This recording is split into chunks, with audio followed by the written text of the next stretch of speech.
जय मसीह सभी को। मैं हमारे बुधवार के ऑनलाइन सेवा में आप सबका स्वागत करता हूं। मैं आपके सामने एक वचन बोलना चाहता हूं। इसे मत्ती का 24:35 कहता है कि आकाश और पृथ्वी टल जाएगी लेकिन हमारे परमेश्वर का वचन कभी नहीं टलेगा। तो क्यों ना हम स्तुति आराधना में जाने से पहले अपने हृदय को तैयार करें। जैसे वो सच्चा परमेश्वर है तो वचन हमें सिखाता है कि हम सच्चे हृदय से, हम सच्ची आत्मा से हम उसकी स्तुति और उसकी आराधना करना चाहिए। तो क्यों ना हम अपने आंखें को बंद करेंगे और हम प्रार्थना करेंगे कि परमेश्वर तू तेरी आत्मा के द्वारा हमें स्तुति और आराधना करने के लिए मदद कर। क्यों ना हम अपने आंखें बंद कर हम प्रार्थना करें। प्रभु यीशु, मैं प्रार्थना करता हूँ प्रभु, ये समय आपके चरणों में रखता हूँ प्रभु। तू महान और सर्वशक्तिमान परमेश्वर है प्रभु। जैसे तेरा वचन हमें सिखाता है प्रभु, आकाश और पृथ्वी टल जाएगी प्रभु लेकिन तेरा वचन प्रभु कभी नहीं टलेगा प्रभु। प्रभु धन्यवाद करते तेरे वचनों के लिए प्रभु, जिसपे हम जीवित है प्रभु। धन्यवाद करते हैं प्रभु। प्रभु धन्यवाद करते हैं प्रभु, जैसे हम तेरी स्तुति आराधना करेंगे प्रभु, सच्ची आत्मा और प्रभु सच्चाई से प्रभु तेरी स्तुति और तेरी आराधना करने के लिए मदद कर प्रभु। धन्यवाद करते हैं प्रभु यीशु। आगे का समय प्रभु हम आपके चरणों में रखते हैं प्रभु, आपके मीठे नाम से मांगते हैं प्रभु यीशु, आमीन।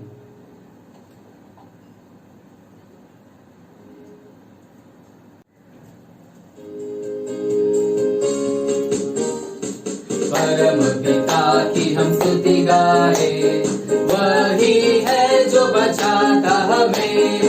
परम पिता की हम स्तुति गाए, वही है जो बचाता हमें। सारे पापों को करता क्षमा, सारे रोगों को करता चंगा। परम पिता की हम स्तुति गाए, वही है जो बचाता हमें। धन्यवाद दे उसके आसनों में, आनंद से आए उसके चरणों में। धन्यवाद दे उसके आसनों में, आनंद से आए उसके चरणों में। संगीत गाकर खुशी से मुक्ति के चरण को जय लगाए। परम पिता की हम स्तुति गाए, वही है जो बचाता हमें। वही हमारा है परम पिता, तरस खाता है सर्व सदा। वही हमारा है परम पिता, तरस खाता है सर्व सदा। पूरब से पश्चिम जितनी दूर, उतने ही दूर किए हमारे गुनाह। परम पिता की हम स्तुति गाए, वही है जो बचाता हमें। माँ की तरह उसने दी तसल्ली, दुनिया के खतरों में छोड़ा नहीं। माँ की तरह उसने दी तसल्ली, दुनिया के खतरों में छोड़ा नहीं। निर्बल दूध है वचन का दिया, और दी हमेशा की जिंदगी। परम पिता की हम स्तुति गाए, वही है जो बचाता हमें। चरवाही के मानिक में ढूंढा उसने, पापों के बीच से निकाला हमें। चरवाही के मानिक में ढूंढा उसने, पापों के बीच से निकाला हमें। हमको बचाने को जान अपनी दी, ताकि हाथ में हम उसके रहे। परम पिता की हम स्तुति गाए, वही है जो बचाता हमें। घोंसले को बार बार तोड़कर उसने चाह किसी के हम उड़ना उसे। घोंसले को बार बार तोड़कर उसने चाह किसी के हम उड़ना उसे। पर उठाया उकाब की तरह, ताकि हमको चोट न लगे। परम पिता की हम स्तुति गाए, वही है जो बचाता हमें। परम पिता की हम स्तुति गाए, वही है जो बचाता हमें। सारे पापों को करता क्षमा, सारे रोगों को करता चंगा। परम पिता की हम स्तुति गाए, वही है जो बचाता हमें। हाँ प्रभु यीशु, तू ही है प्रभु जो हमें बचाता है प्रभु। जैसा हमने वचन सुना कि आकाश और पृथ्वी टल जाएगी लेकिन उसका वचन कभी नहीं टलता। क्यों ना हम उस महान परमेश्वर की जैसा हमने स्तुति की वैसे ही हम उसकी आराधना करें।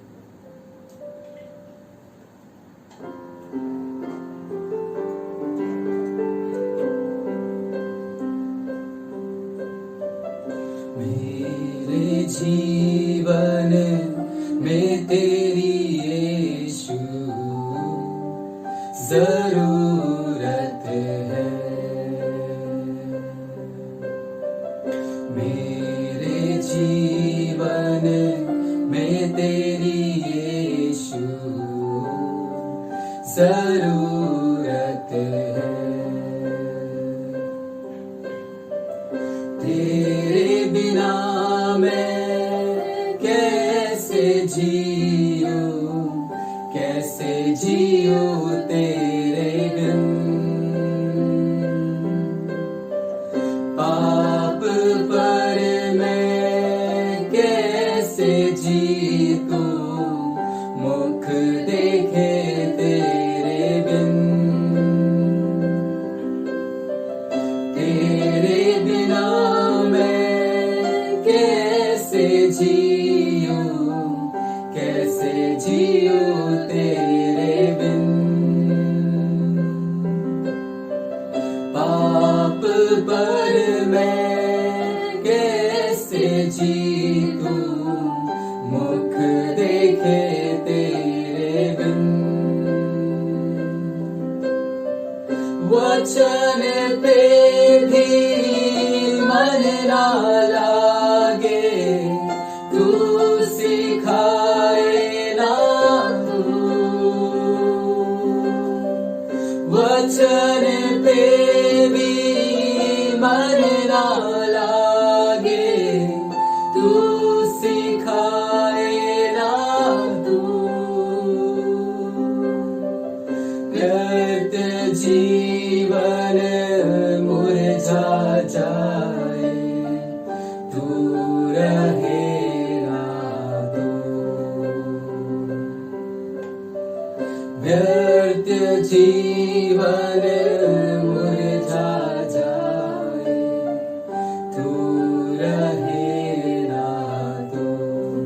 मेरे जीवन में प्रभु, मेरे जीवन में तेरी यीशु जरूरत है।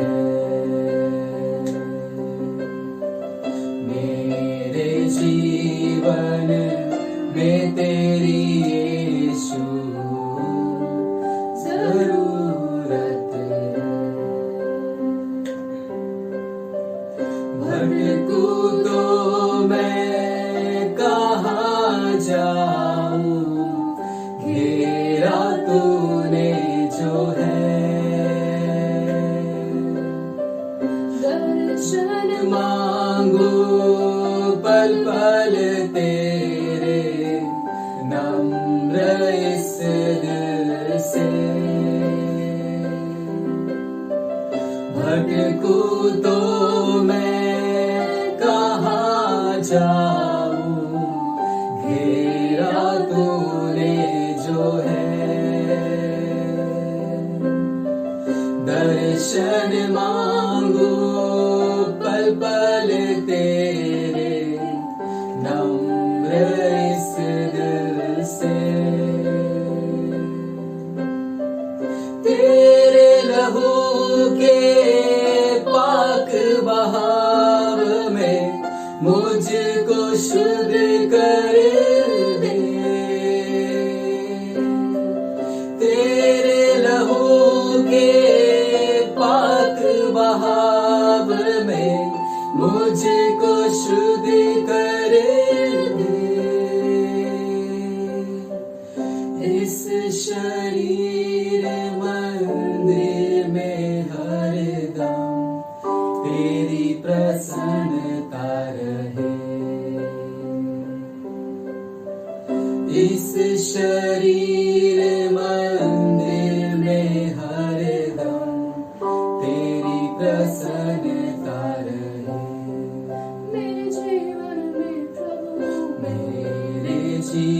जीवन में तेरी यीशु जरूरत है। मेरे जीवन में तेरी यीशु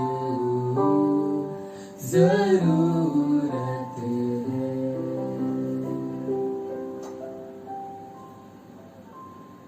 हाँ प्रभु यीशु, प्रभु तेरे बिना प्रभु हम अधूरे हैं प्रभु। और प्रभु आज इस समय प्रभु हम कहते हैं प्रभु कि प्रभु मेरे जीवन में प्रभु तेरी जरूरत है प्रभु। प्रभु तू तेरे वचनों के द्वारा प्रभु प्रभु मेरे जीवन को अगुवाई कर प्रभु। प्रभु धन्यवाद करते हैं प्रभु, और प्रभु आपसे प्रार्थना करते हैं प्रभु, जैसे प्रभु आपने प्रभु आपकी स्तुति और आपकी आराधना करने के लिए मदद की, वैसे प्रभु पास्टर जो वचन लाएंगे प्रभु उनके द्वारा प्रभु तेरे वचनों के द्वारा प्रभु तू हमसे बातें कर प्रभु, कुछ नया प्रभु हमें सिखा मेरे परमेश्वर। धन्यवाद करते हैं प्रभु, आगे का समय प्रभु आपके चरणों में रखते हैं प्रभु, तेरे वचनों के द्वारा प्रभु तू हमें अगुवाई कर प्रभु। धन्यवाद करते हैं पिता प्रभु यीशु मसीह के नाम से मांगते हैं, आमीन।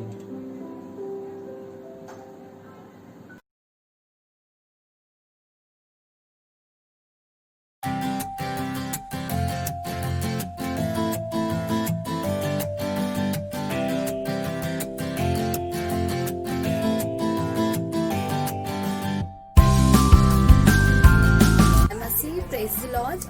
जैसे आपने लास्ट टाइम हमारे वेडनेसडे की सर्विस में देखा होगा कि अशोकनगर के घर कलीसिया के लोगों ने परमेश्वर का वचन पाठ किया था, और इसी से हमें बहुत उत्तेजना मिला। उसी से प्रेरित होकर हम माड़ा हाउस चर्च के लोगों ने भी परमेश्वर का वचन याद किया है, जिसे हम एक एक करके आपके सामने बोलेंगे। तो मैं बोलना चाहती हूँ रोमियो का 8 अध्याय 28वां वचन। ये इस प्रकार कहता है कि हम जानते हैं जो परमेश्वर से प्रेम रखता है उनके लिए सभी बातें मिलकर भलाई को उत्पन्न करती है, अर्थात उन्हीं के लिए जो उसकी इच्छा के अनुसार बुलाए हुए हैं। Romans 8:28 it says that we know in all things God works for the good of those who love Him and who have been called according to His purpose. Amen. Thank you.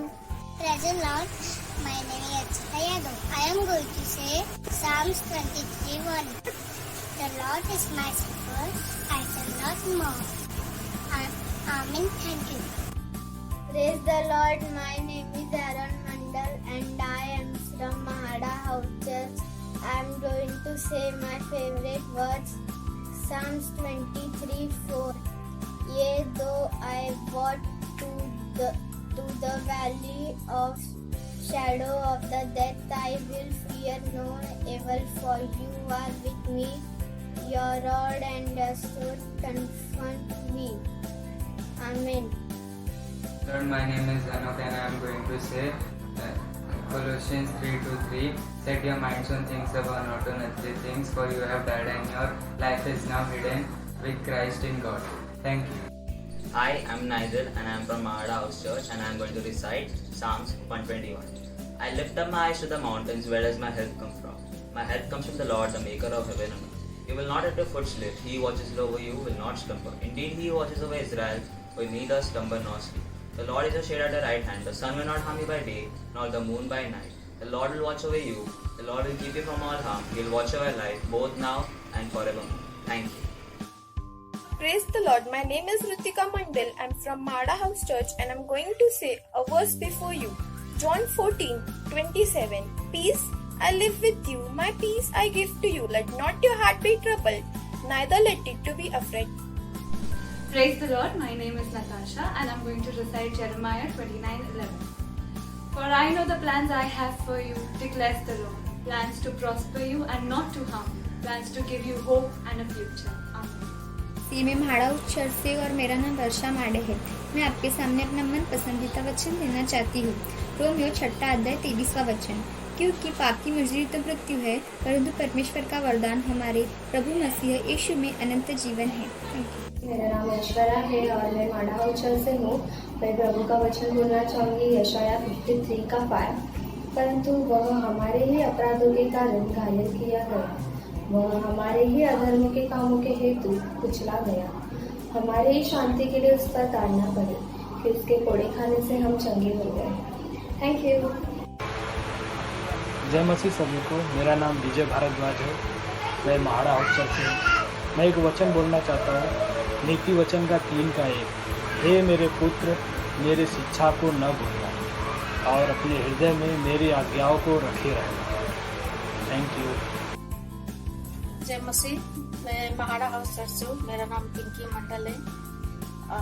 जैसे भी परिस्थिति लोग डरे हुए हैं तो हमें डरना नहीं है, हमें सिर्फ परमेश्वर के वचन पे भरोसा रखना है। जैसे परमेश्वर ने यहोशू 1:9 में कहा, हिया बन और दृढ़ हो जा, ना डर ना हताश हो, क्योंकि जहाँ जहाँ तू जाएगा वहाँ तेरा परमेश्वर तेरे साथ है। तो परमेश्वर हमेशा हमारे साथ है, हमें डरने की कोई जरूरत नहीं है। आमीन। मसीह। मेरा नाम सोनू शेट्टी है। मैं माड़ा हाउस ग्रुप के द्वारा आपके सामने एक वचन बोलना चाहूँगी। यिर्मयाह 33:3 और 9। मुझसे प्रार्थना कर, मैं तुझे बड़ी बड़ी बातें बताऊंगा जिन्हें तू अभी नहीं समझ सकती, और पृथ्वी की उन जातियों की दृष्टि में तू मेरे लिए हर्षाने वाली और स्तुति का कारण बनेगी। Myself Lavina from Mada House Church would like to say one verse from Psalms 125, 1 and 2. Those who trust in the Lord are like Mount Zion, which cannot be shaken but endure forevermore. As the mountain surrounds Jerusalem, so the Lord surrounds his people, both now and forevermore. Thank you. Jai Masih Pastor. I am from Mahada House Church. I am going to say the word of God from the Bible, Exodus 20:2. I am the only Lord your God, and there is no other God besides me. And John 13:34. God said, love God and love one another. Thank you. माझं नाव गंगा विष्णू माडे आहे. मी माडा house चर्चमधून आहे. मी तुमच्या समोर माझ्या पसंतीचे वचन बोलणार आहे.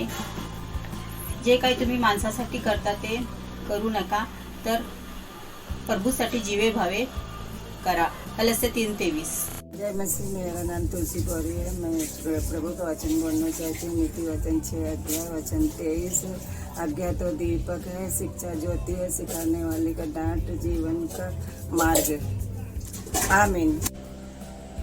जय मसीह। मैं प्रभु का एक वचन बोलना चाहती हूँ। ಯೋವನ 3ನೇ ಅಧ್ಯಾಯ 16ನೇ ವಾಕ್ಯ. ದೇವರು ಲೋಕವನ್ನು ಎಷ್ಟೋ ಪ್ರೀತಿ ಮಾಡಿ ತನ್ನ ಒಬ್ಬನೇ ಮಗನನ್ನು ಕೊಟ್ಟನು. ಆತನನ್ನು ನಂಬುವವರು ಯಾರಾದರೂ ನಾಶವಾಗದೆ ನಿತ್ಯ ಜೀವವನ್ನು ಪಡೆಯಬೇಕೆಂದು ಆತನನ್ನು ಕೊಟ್ಟನು.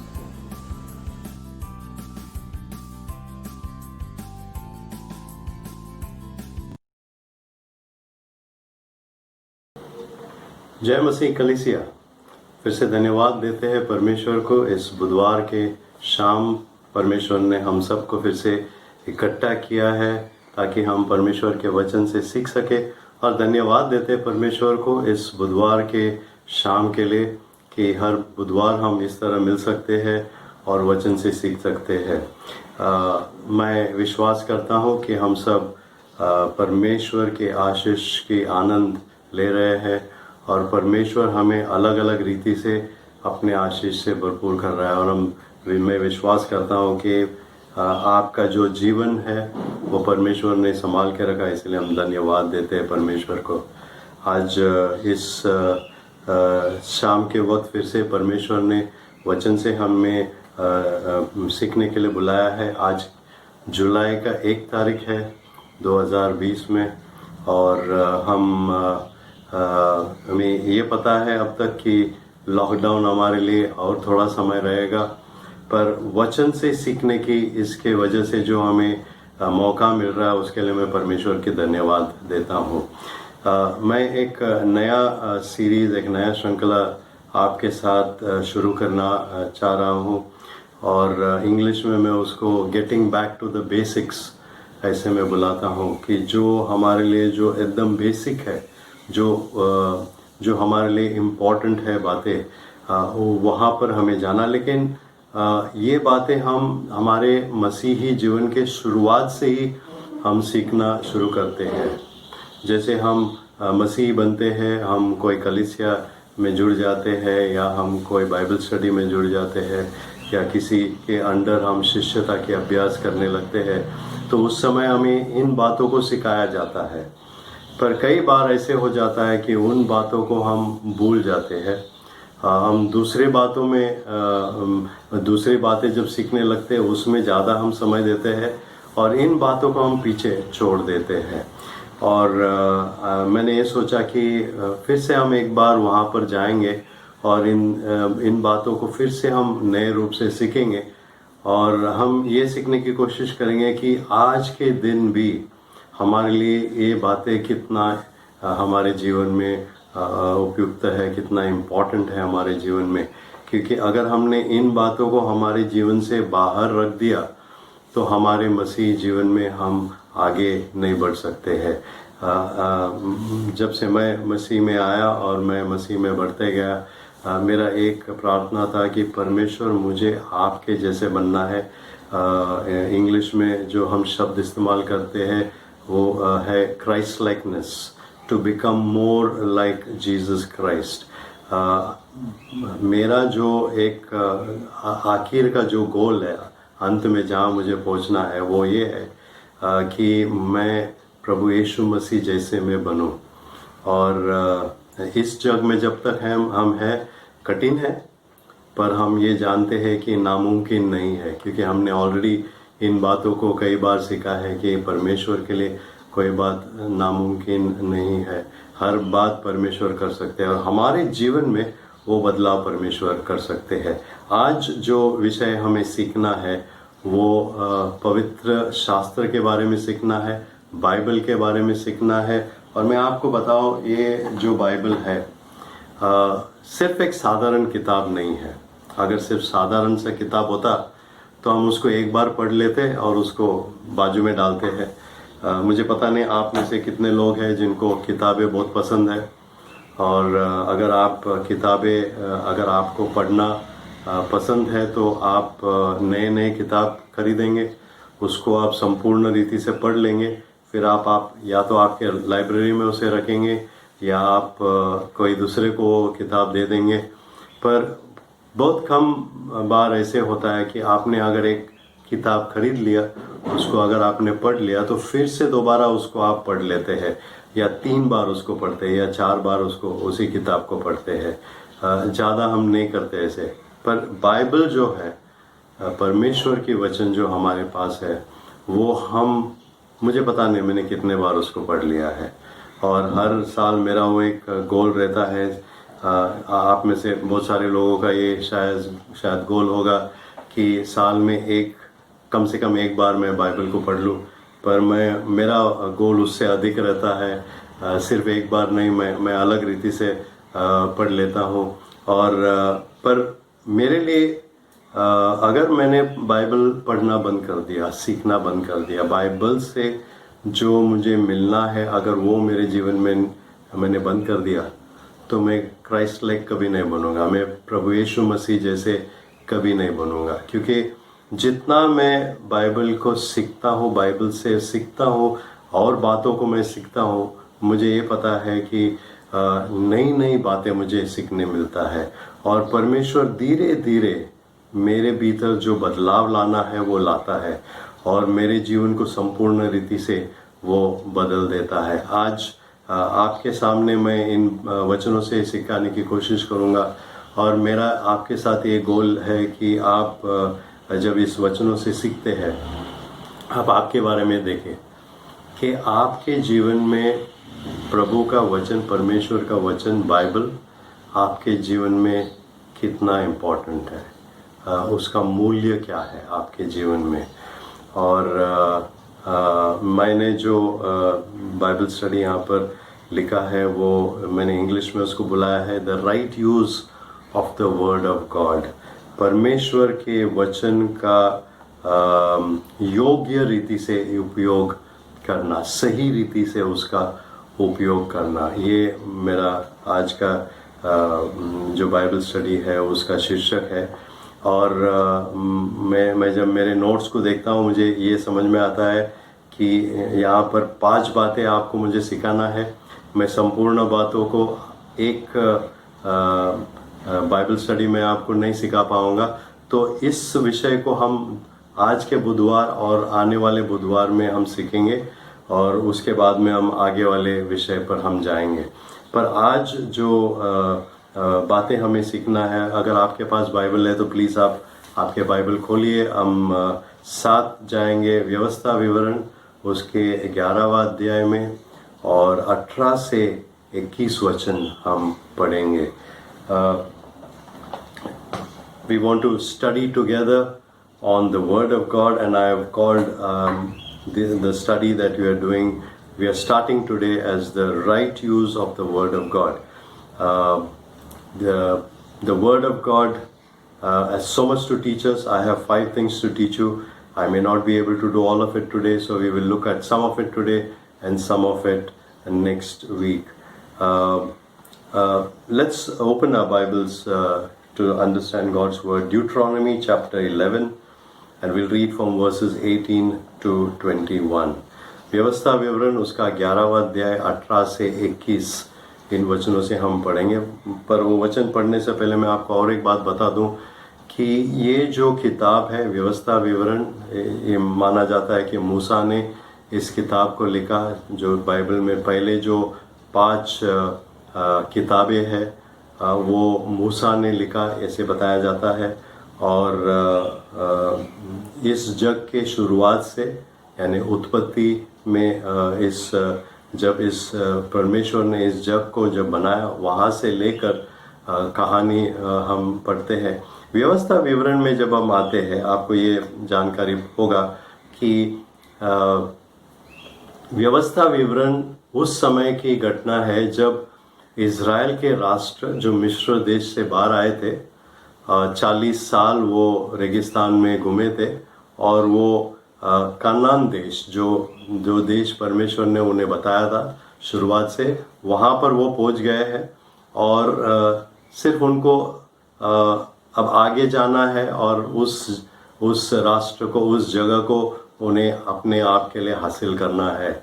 और वहाँ जाने से पहले व्यवस्था विवरण जब हम पढ़ते हैं तो परमेश्वर अलग अलग रीति से इज़राइल राष्ट्र, इज़राइल के जो लोग थे उनको ये बातें सिखा रहा है कि जब आप वहाँ जाएंगे आपको क्या करना है, आपको किस तरह से रहना है, आपको किस तरह का जीवन आपको बिताना है। ये वचन से हमें सीखने मिलता है। तो अगर आप व्यवस्था विवरण पढ़ते हैं तो आप ये जान लेते हैं कि इज़राइल के राष्ट्र के लिए एक तैयारी था कि जब वो नए देश में जाएंगे वहाँ जाने के बाद उन्हें किस तरह के लोग बनना है, कैसे जीवन उनको बिताना है, कैसे जीना है, ये उनको सिखाया जा रहा था। और व्यवस्था विवरण की 11 अध्याय 18 से 21 हम पढ़ेंगे। और जब हम ये पढ़ते हैं तो हमें ये समझ में आ जाएगा कि ये जो 3-4 वचने हैं वो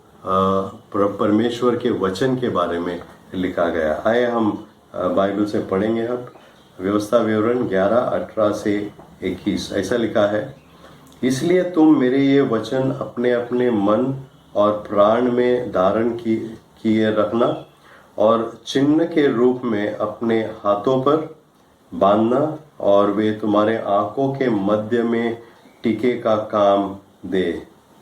और तुम घर में बैठे, मार्ग पर चलते, लेटते उठते उनकी चर्चा करके अपने बच्चों को सिखाया करना और इन्हें अपने अपने घर के चौखट के बाजुओं और अपने फाटकों के ऊपर लिखना, इसलिए कि जिस देश के विषय यहोवा ने तेरे पूर्वजों से शपथ खाकर कहा था कि मैं उसे तुम्हें दूंगा, उसमें तुम और तुम्हारे बच्चे दीर्घायु हो, और जब तक पृथ्वी के ऊपर का आकाश बना रहे तब तक वे भी बने रहे। इंग्लिश में मैं उसको पढ़ता हूँ. You shall therefore lay up these words of mine in your heart and in your soul, and you shall bind them as a sign on your hand, and they shall be as frontlets between your eyes. You shall teach them to your children, talking of them when you are sitting in the house, when you are walking by the way, when you lie down, and when you rise. You shall write them on the doorpost of your house and on your gates, that your days and the days of your children may be multiplied in the land that the Lord swore to your fathers to give them, as long as the heavens are above the earth. परमेश्वर के वचन के बारे में जब हमें अगर सीखना है तो एक बात कहकर मैं शुरुआत करूंगा. इंग्लिश में मैंने लिखा है कि for us who are believers in the Lord Jesus Christ, everything depends on our attitude towards the Word of God and our right use of the Word of God. Two things that we do is important for us, and our life, how we live as a believer, depends on these two. One is our attitude towards the Word of God. What is our attitude towards the Word of God, and how are we using the Word of God in the right way? That is important. दो बातें अगर मुझे शुरुआत करना है तो एक बात मैं आपको बताऊंगा कि परमेश्वर के वचन, हम जो विश्वासी है, हमारे लिए परमेश्वर के वचन के बारे में जब हम सीखते हैं, दो बातें हमारे लिए इम्पोर्टेंट है. सबसे पहले है हमारे दृष्टिकोण, किस दृष्टिकोण से हम परमेश्वर के वचन को देखते हैं, और दूसरा क्या हम परमेश्वर के वचन का सही उपयोग करते हैं. हमारे दृष्टिकोण हमारे परमेश्वर के वचन के लिए किस तरह से हम उसे देखते हैं, और दूसरा कि क्या हम उसका सही उपयोग करते हैं, ये हमारे लिए इम्पोर्टेंट है. 5 बातें हमें इन 4 वचनों से सीखना है. आज हम 2 बातों को देखेंगे, और सबसे पहली जो बात हमारे लिए है वो ये है कि हमें परमेश्वर के वचन अपने अपने मन में धारण किए रखना है.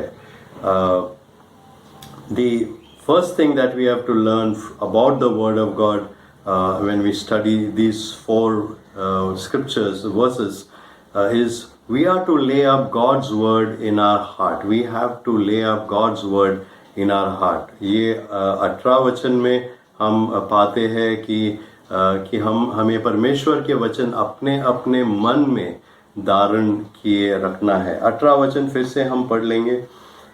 ऐसा लिखा है, इसलिए तुम मेरे ये वचन अपने अपने मन में और प्राण में धारण किए रखना. I'll read that in English also. You shall therefore lay up these words of mine in your heart and in your soul. You shall lay up these in your hearts and in your soul. हम वचन पढ़ते हैं, वचन को सुनते हैं, पर एक हमारे लिए जो बहुत इम्पोर्टेंट बात ये होती है कि ये जो परमेश्वर की वचन है वो हमारे मन में बस जाना चाहिए. ये हमारे लिए एक ऐसी चीज़ बनना है जो अगर हम कुछ दूसरा नहीं सोच रहे हैं तो हमारे मन में परमेश्वर के वचन होना चाहिए. The word of God should be stored in our heart, not only in our head. It is good to have God's word in our head, but the word of God, if it has to become real for us, it should be in our heart. जो एक वचन हम पढ़ेंगे भजन संहिता उसका 119वां अध्याय और 11 वचन. Let's read Psalm 119 and verse 11. भजन संहिता 119 और उसका 11 वचन ऐसा लिखा है, मैंने तेरे वचन को अपने हृदय में रख छोड़ा है कि तेरे विरुद्ध पाप न करूं.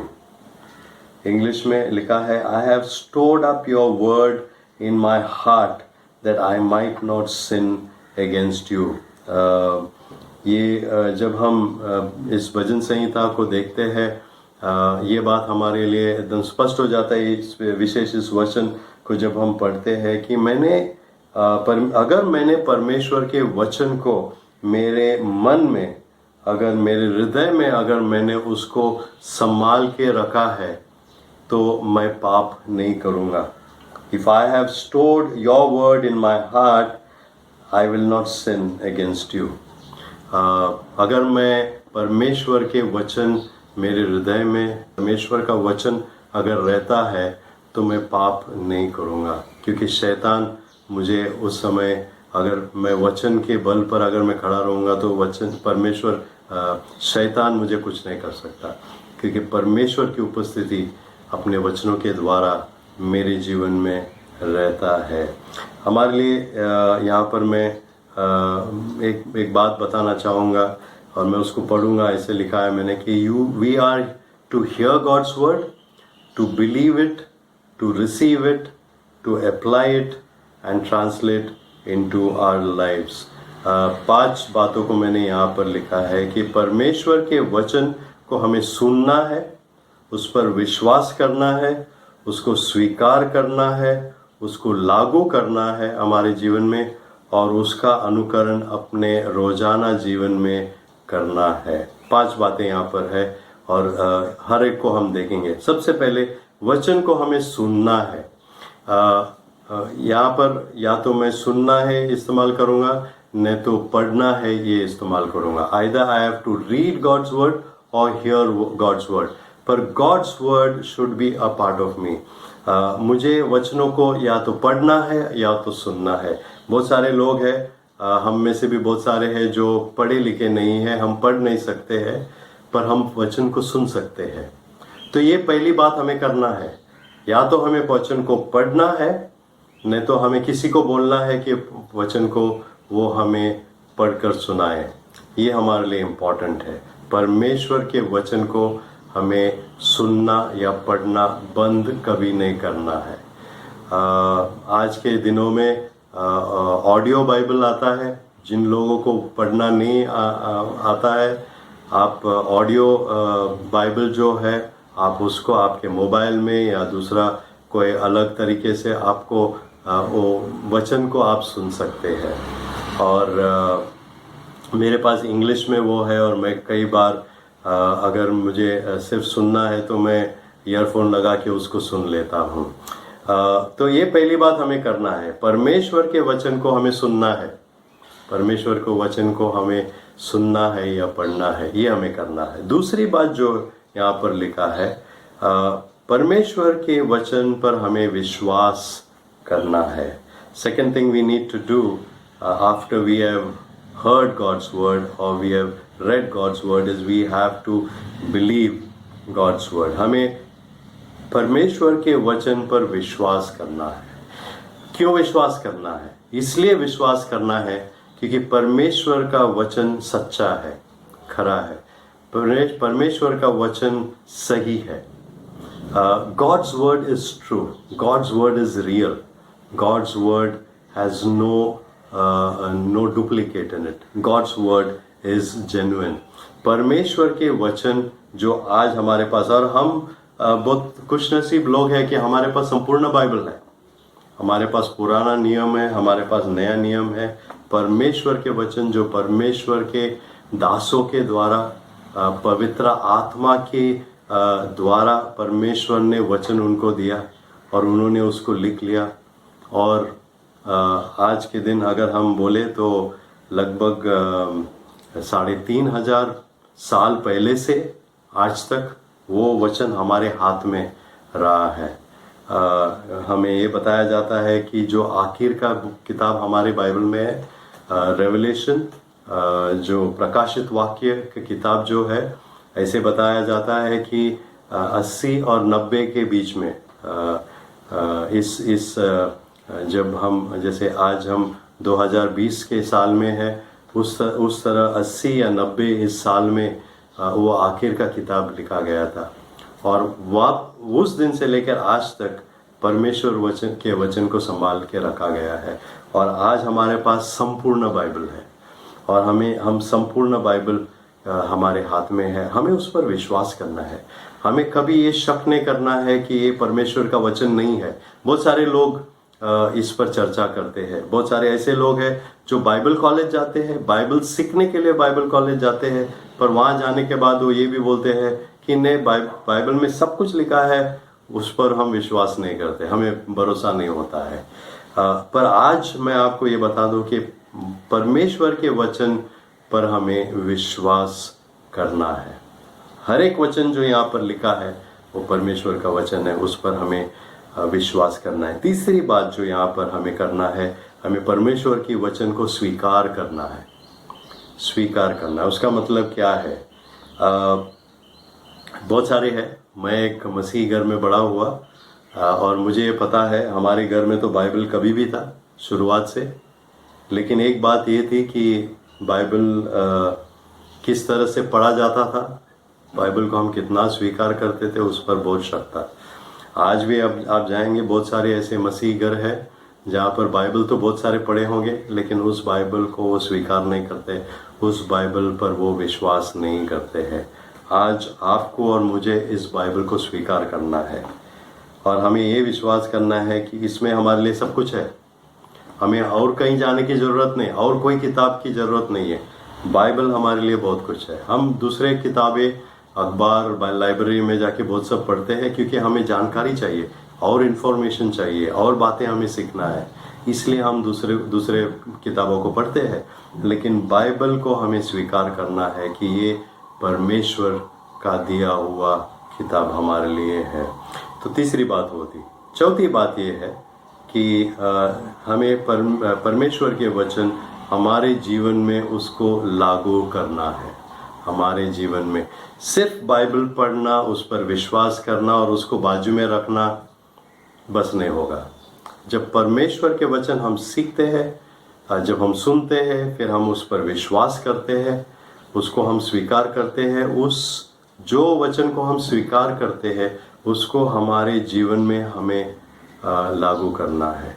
परमेश्वर के वचन जब हमारे जीवन में कार्य करता है तो हमारा जीवन बदल जाता है। ये हमारे लिए बहुत इम्पोर्टेंट बात है, एक बहुत इम्पोर्टेंट बात है, हमें ये बात करना है।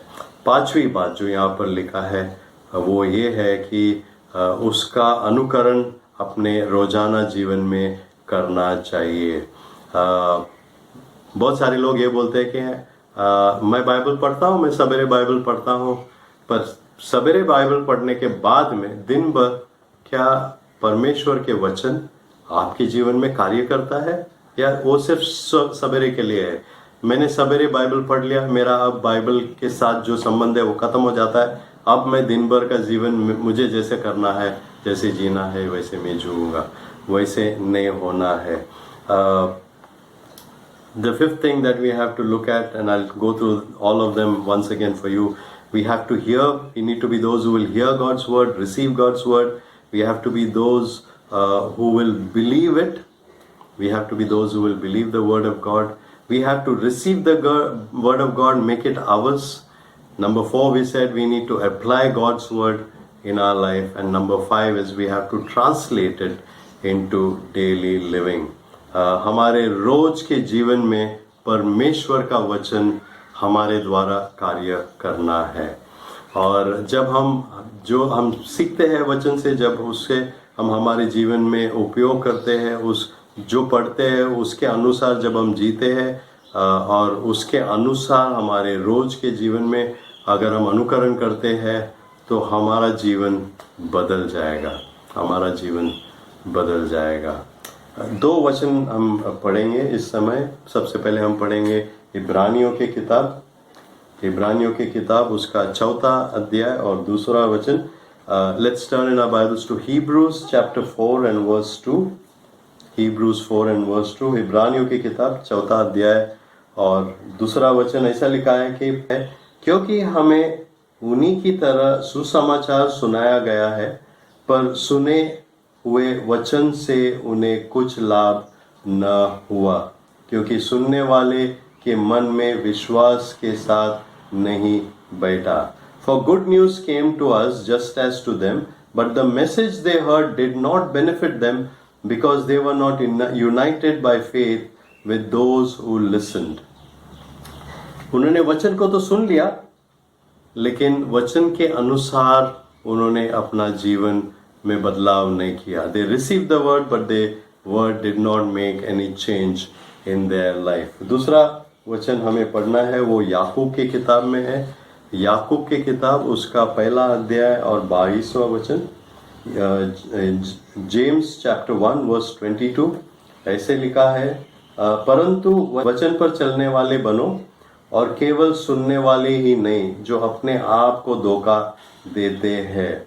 But be doers of the word and not hearers only, deceiving yourself. हमें सिर्फ वचन को सुनना ही नहीं है पर वचन को करना है. जैसे वचन में लिखा है वैसे हमें हमारे जीवन में उसको लागू करना है. उसके अनुसार उसको अनुकरण करके हमें हमारा जीवन जीना है. आज हमारे सामने ये प्रश्न है. प्रश्न ये है कि क्या हम वचन को अपने जीवन को चलाने में अनुमति दे रहे हैं? क्या हम वचन को हमारे जीवन में वचन के अनुसार जीने वाले हम बना रहे हैं? The question for us over here is, are we allowing the word of God to govern our lives?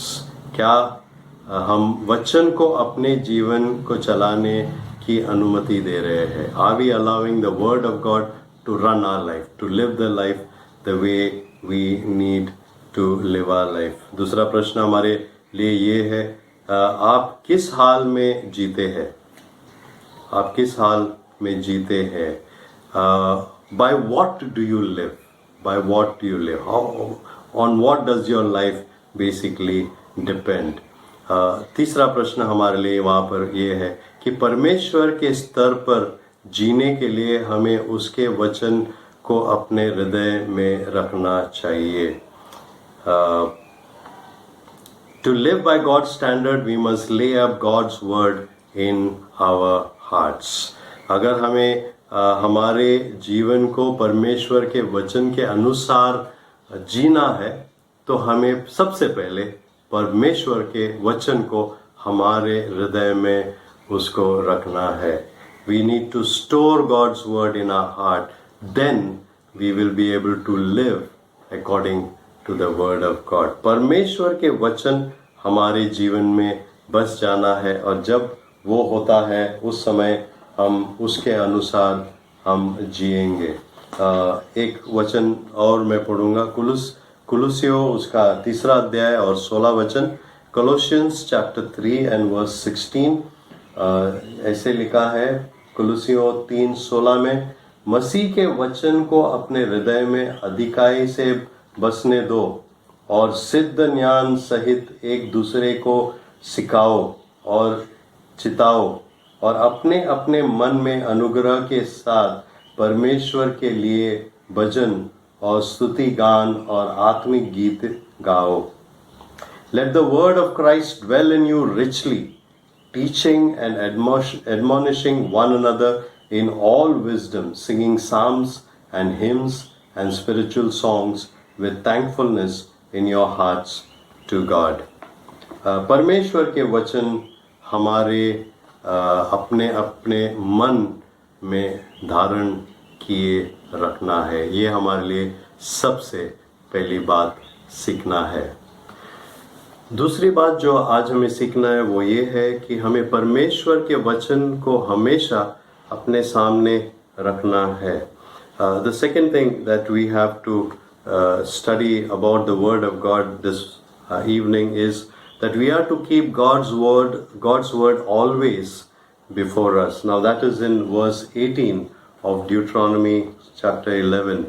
दूसरी बात जो हमें सीखना है वो है कि हमें परमेश्वर के वचन को हमेशा हम अपने सामने रखना है. और ये हम 18 वचन का जो दूसरा भाग है वहाँ पर हम इस बात को सीखते हैं. मैं पूरा वचन को फिर से पढ़ लूँगा. इसलिए तुम मेरे ये वचन अपने अपने मन और प्राण में धारण किए रखना और चिन्ह के रूप में अपने हाथों पर बांधना और वे तुम्हारे आंखों के मध्य में टीके का काम दे. इंग्लिश में ऐसा है, यू शैल देयरफॉर ले up these words of mine in your heart and in your soul, and you shall bind them as a sign on your hand, and they shall be as frontlets between your eyes. यह इस वचन में जो दूसरा भाग है उस पर हमें ध्यान देना है, जो यहाँ पर लिखा है कि और चिन्ह के रूप में अपने हाथों पर उसे बांधना और वे तुम्हारे आंखों के मध्य में टीके का काम दे.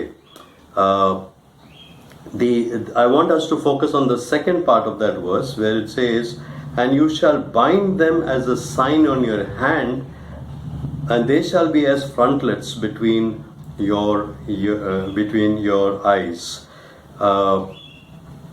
यहाँ पर जो बात हमें सीखना है, ये आपको समझने के लिए थोड़ा सा मैं आपको बता दूं कि अगर आपने कोई यहूदी व्यक्ति को देखा जो सही यहूदी है, अगर आप इज़राइल जाएंगे तो वहाँ आपको बहुत ऐसे लोग मिलेंगे और उनका एक उनके जीवन में हम ये देखते हैं, और मूसा ने ये बात इज़राइलों को उस समय बताया था और ऐसा उनको एक आदेश दिया था कि उनके हाथों पर उन्हें ऐसे आज के दिन में लोग अलग अलग तरीके से बांधते हैं, पर उस समय ऐसा था कि वो क्या करते थे, वचनों को चिट्ठी में बांधते थे और उसको अपने हाथों में बांध देते थे, या तो छोटे डिबिया होते थे, उस डिबिया में उस कागज़ को वो डालते थे और अपने सर पर यहाँ पर आंखों के सामने में वो बांधते थे.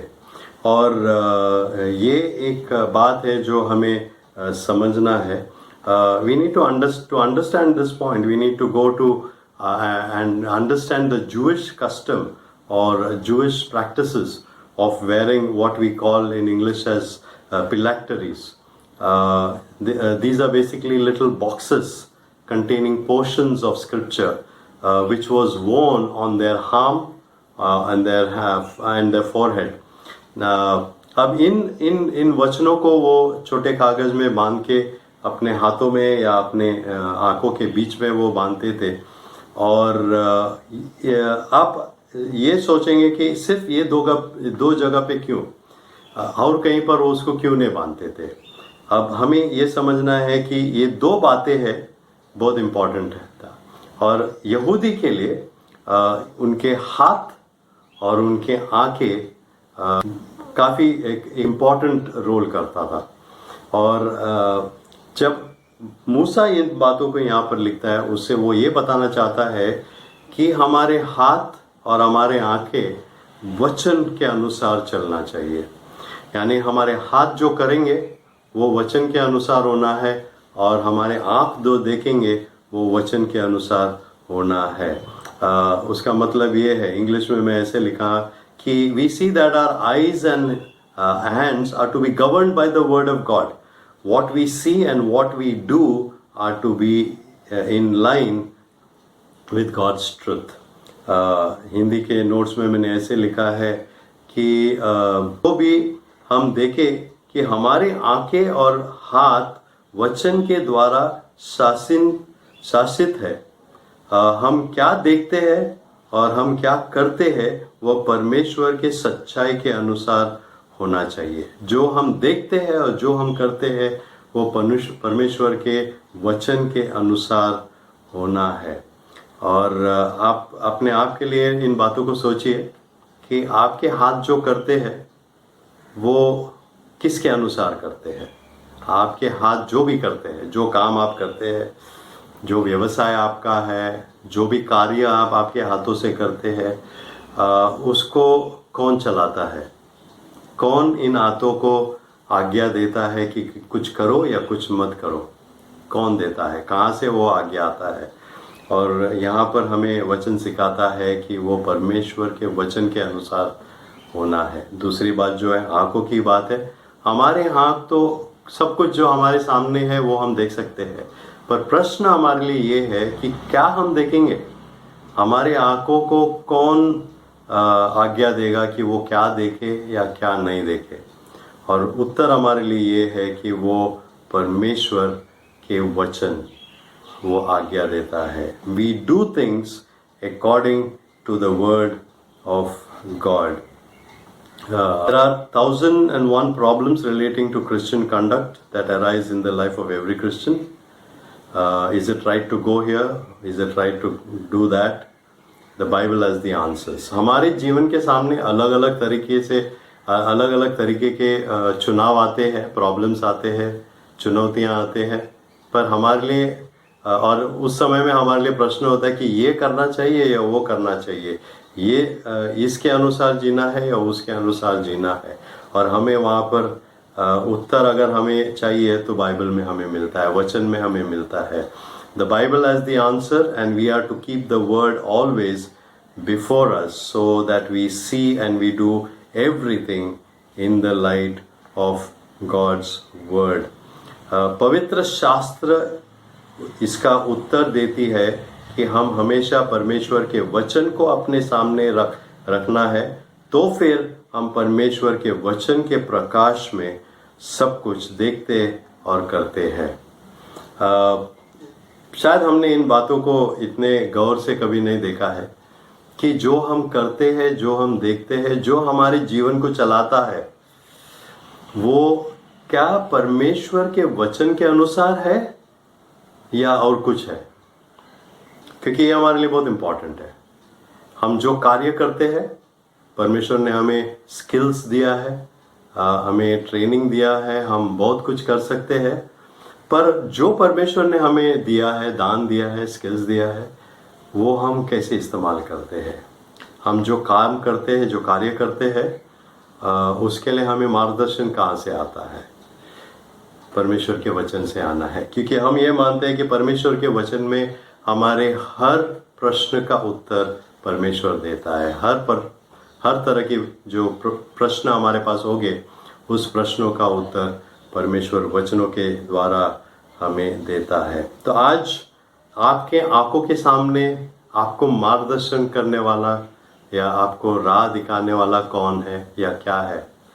और हमारे लिए आज उत्तर ये है कि वो परमेश्वर के वचन होना चाहिए। जो आप करते हैं उसमें आपको करना चाहिए या नहीं करना चाहिए, उसमें मार्गदर्शन या उसमें आज्ञा कौन देता है? परमेश्वर का वचन से हमें मिलता है।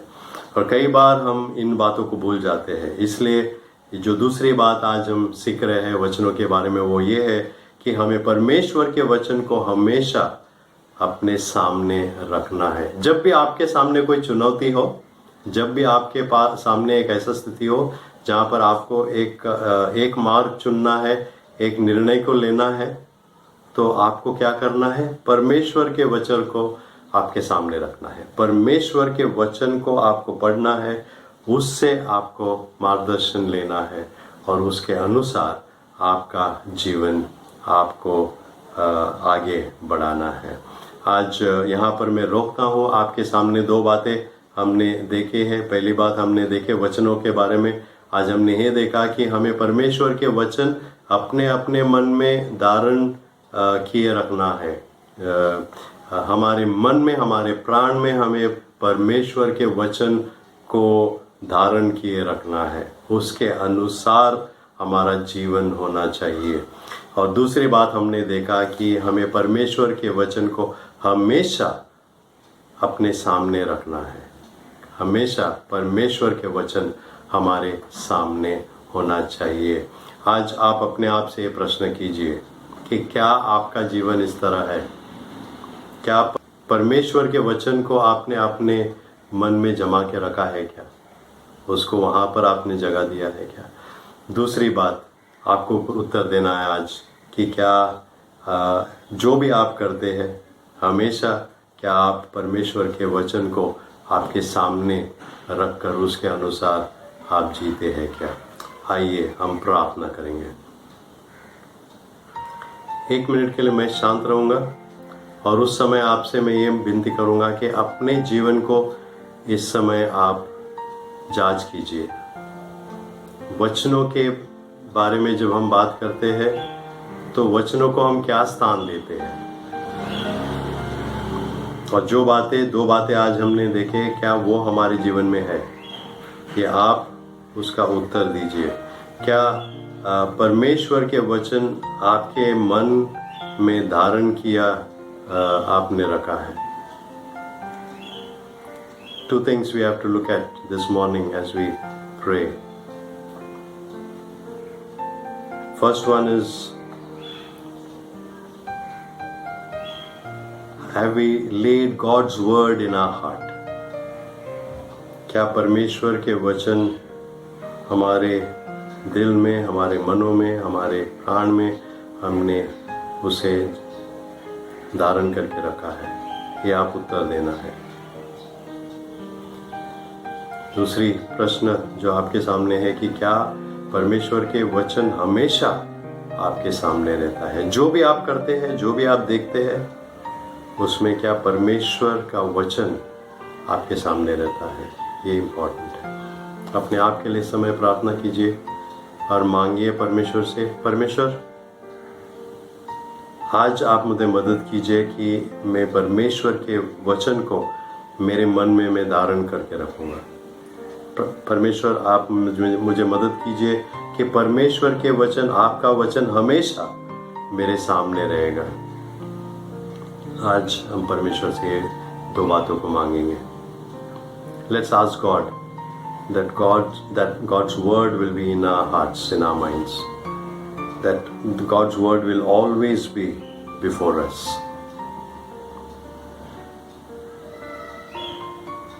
प्यारे पिता, हम धन्यवाद देते आपके वचनों के लिए और धन्यवाद देते आज जो मौका हमें मिला वचनों के बारे में सीखने में. और हमारी प्रार्थना इस समय है कि कई बार हम वचनों को वो स्थान नहीं देते जो देना चाहिए. आपके वचन जो मूल्यवान है उसको हम कभी कभी बाजू में रख देते हैं, उसको कोई मूल्य नहीं देते. पर आज जो बातें हमने सीखी है उसके अनुसार आप हमसे ये कहते हैं कि आपका वचन हमारे मन में हमें धारण किए रखना है. आप मदद कीजिए हमें कि हम आपके वचन को हमारे मनों में धारण करके रखेंगे. Help us Lord that we may store your word in our hearts. आज हम मांगते हैं आपसे कि परमेश्वर आज आपके वचन हम हमेशा हमारे सामने रखेंगे. Lord help us that we will keep your words always before us before we do anything. हमें मदद कीजिए परमेश्वर कि हम हमेशा वचनों के अनुसार हमारे जीवन को हम जिएंगे. हम धन्यवाद देते कि आपके वचन इस तरह से हमारे जीवन में कार्य कर सकता है. आज हम मांगते हैं परमेश्वर, वचन में आप हमें स्थिर बनाइए, वचन में हमें बढ़ाइए और आप मदद कीजिए कि हम आपके वचनों पर विश्वास कर सके, हम वचनों को स्वीकार कर सके और वचनों को हमारे जीवन में हम लागू कर सके और उसका अनुकरण हम हमारे रोज के जीवन में हम करते रहे. आप हमें मदद कीजिए.